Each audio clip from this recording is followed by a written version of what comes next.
بسم اللہ الرحمن الرحیم۔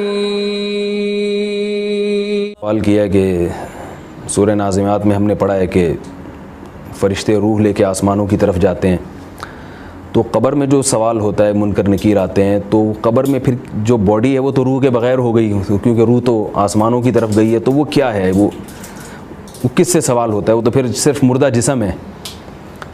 اس سوال کو اور میں مزید پختہ کرنے کے لیے مزید ایک بات کہتا ہوں کہ قرآن مجید میں آتا ہے کہ نیک لوگوں کی روحیں علیین میں ہیں، تو یہاں بھی ایک سوال ہوتا ہے کہ علیین تو آسمانوں میں ہے، وہ مقام ہے۔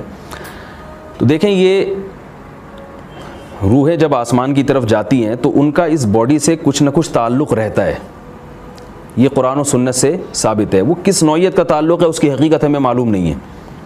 اس کی مثال ایسے ہے جیسے قرآن مجید نے موت کو نیند سے تشبیہ دی ہے۔ اب آپ دیکھیں، ایک آدمی جب سوتا ہے تو اس کی روح کا اس کے جسم سے تعلق کمزور ہو جاتا ہے۔ قرآن میں آتا ہے اللہ یتوفی الانفس حین موتها والتی لم تمت فی منامها، کہ جب تم سو جاتے ہو تو اللہ تمہاری روحوں کو قبض کر لیتا ہے۔ کیا مطلب؟ روح کا جسم سے تعلق کمزور پڑ گیا، اور فرمایا جب تم مرتے ہو تو بھی اللہ تمہاری روح کو قبض کر لیتا ہے۔ تو موت اور نیند بہنے ہیں آپس میں، یعنی ایک دوسرے کے مشابہ ہیں۔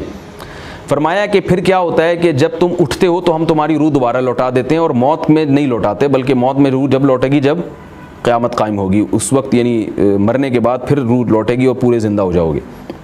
لیکن جب ہم سوتے ہیں اللہ ہماری روح کو قبض کرتا ہے تو ہماری روح بھٹک رہی ہوتی ہے، کبھی امریکہ جا رہے ہیں، جاپان جا رہے ہیں، پتہ نہیں کیا کیا سیر کر کے آ رہے ہوتے ہیں، اور یہ پوری جسم میں نہیں ہوتی۔ مگر اس کا یہ مطلب نہیں ہے کہ جسم کا اس سے تعلق نہیں ہے۔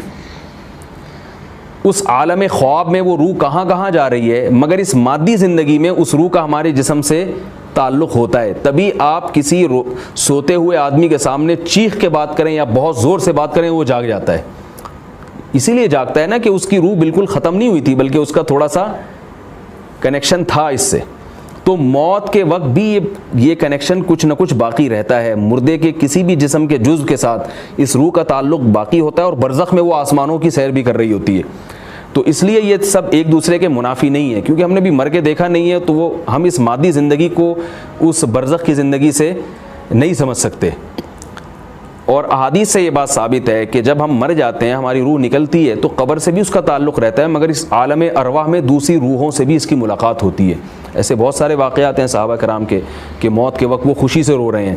پوچھا گیا بھائی کیوں رو رہے ہو؟ کہہ رہے ہیں الان نلقا اصحاب محمد صلی اللہ علیہ وسلم، ان قریب اب ہماری محمد صلی اللہ علیہ وسلم اور آپ کے ساتھیوں سے ملاقات ہونے والی ہے۔ یہاں بھی سوال پیدا ہوگا بھائی یہ تو قبر میں ہوں گے تو حساب و کتاب ہوگا کہ نبی سے ملاقات کیوں ہوگی؟ تو نبی صلی اللہ علیہ وسلم سے بھی ملاقات ہوگی، اور قبر میں اس باڈی سے بھی تعلق رہے گا، بالکل ایسے جیسے خواب میں ہم کسی سے بھی مل سکتے ہیں، لیکن اس کے باوجود اسی بستر والے جسم سے بھی ہماری روح کا تعلق رہتا ہے۔ وہاں عالم خواب میں ملاقاتیں بھی ہو رہی ہیں، اور اس بستر پہ جو ہمارا جسم اور ہماری جو باڈی پڑی ہوئی ہے اس سے بھی ہمارا کنیکشن اس روح کا کسی نہ کسی درجے میں قائم رہتا ہے۔ تو یہ رہتا ہے قائم قبر میں، اسی کنیکشن کے قائم ہونے کی وجہ سے ہمیں عذاب بھی محسوس ہو سکتا ہے اور شکراً یا ربی شکراً، ہدیت قلبی شکراً، وقت دربی شکراً۔